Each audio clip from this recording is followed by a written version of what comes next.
7 अक्टूबर को हाईकोर्ट ने 12 नवंबर के महर हुसैन की ज़मानत मंजूर की थी और आज 2 बजे हाईकोर्ट का ऑर्डर हाईकोर्ट की साइट पर अपलोड हुआ। उसके बाद बेल एप्लीकेशन नीचे की कोर्ट में फ़ाइल करने की तैयारी शुरू हुई।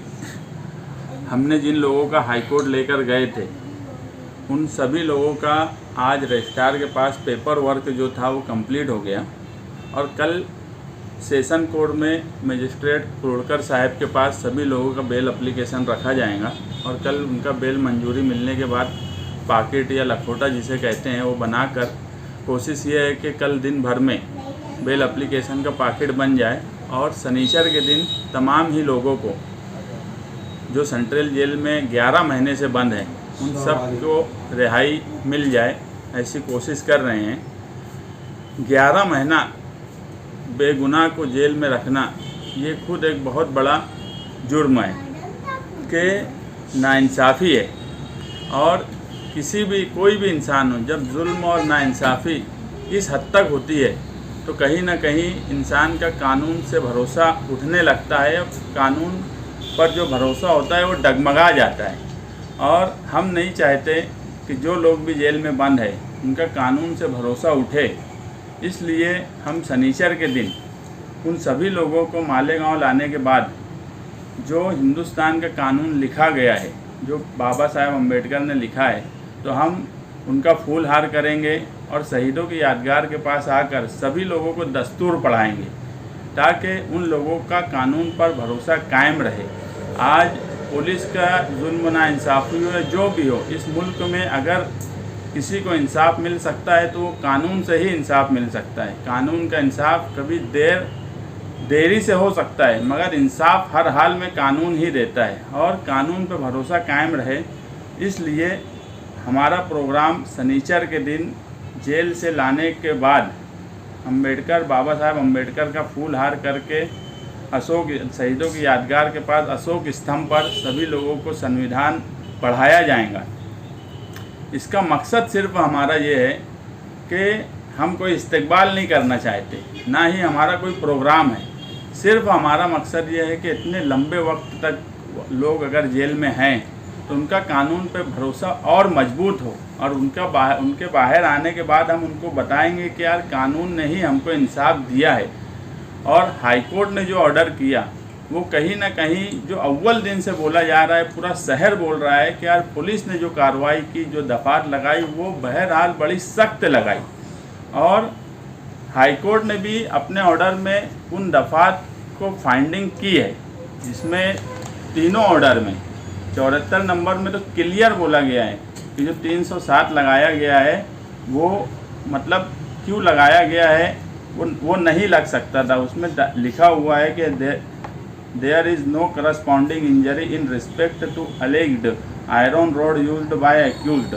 Section 307 has been invoked in this case, however it appears that one of the policeman had suffered injury to his knee, यानी घुटने के पास उसको लगी है। और 307 की कलम हमेशा बॉडी के ऊपर के पार्ट में जब लगती है उसी वक्त 307 की कलम लगती है। 74 नंबर में भी क्लियर है। उसके बाद 75 नंबर में भी जो कोर्ट की फाइंडिंग है वो क्लियर है कि it is dependable whether section 307 of IPC can be invoked in this case. 76 number में भी क्लियर उन्होंने बेल देने में जो बेल दी है उसमें लिखा है कि CR number 76 of 2022 refer to some injury sustained by the witness in the nature of simple injury. उसमें भी सिंपल इंजरी ही रही है। कहीं ना कहीं ये बात साबित करती है कि शहरियान जो अव्वल दिन से वो बात बोल रहे थे कि यार सख्त दफ़ात लगाई गई और पुलिस ने जो उस वक्त करना था पुलिस ने वो कर दिया।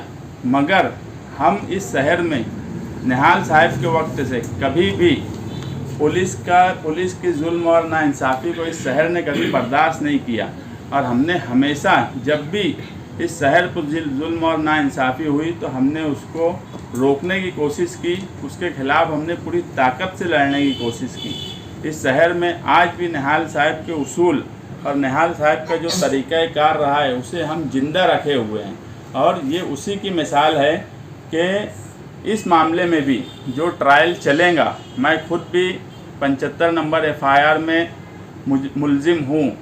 इसके साथ में जितने भी सैकड़ों लोगों पे केस बनाया गया है, हम ट्रायल का तो सामना करेंगे और मुझे पूरी उम्मीद है कि इंशाअल्लाह हम सबके सब ट्रायल में बेगुनाह साबित होंगे। लेकिन उसके बाद भी इक्विटल एप्लीकेशन हाईकोर्ट में हम फाइल करेंगे कि जो दफ़ात ज़्यादा लगाई गई है उन दफ़ात को वापस लिया जाए, रिवोक किया जाए। ये एप्लीकेशन हम हाईकोर्ट में फाइल करेंगे ताकि अब जो है हमको जो जुल्म नाइंसाफ़ी, हमको जो सज़ा मिलनी थी वो सज़ा तो हमको मिली, मगर अब पुलिस को भी जवाबदेह होना पड़ेगा। पुलिस इतनी आसानी से इस शहर में कुछ भी करके बच जाएंगी, ऐसा कभी इस शहर में नहीं हुआ। और इस शहर ने जो सबसे नालायक ऑफिसर था, जिसने 12 नवंबर के सवाल पे इस तरह का भ्रष्टाचार किया, दूसरे मामलात में भी किया, उसको भी शहर ने अपने अंजाम को पहुंचाया है और इनके छूटने से पहले ही उसको अपने अंजाम को पहुंचा दिया है। तो ये शहर कभी नाइंसाफ़ी बर्दाश्त नहीं करता और अभी भी जो जुल्म और नाइंसाफ़ी हुई है, हम इन दफ़ात को चैलेंज करेंगे जिस पर हाईकोर्ट की क्लियर फाइंडिंग है।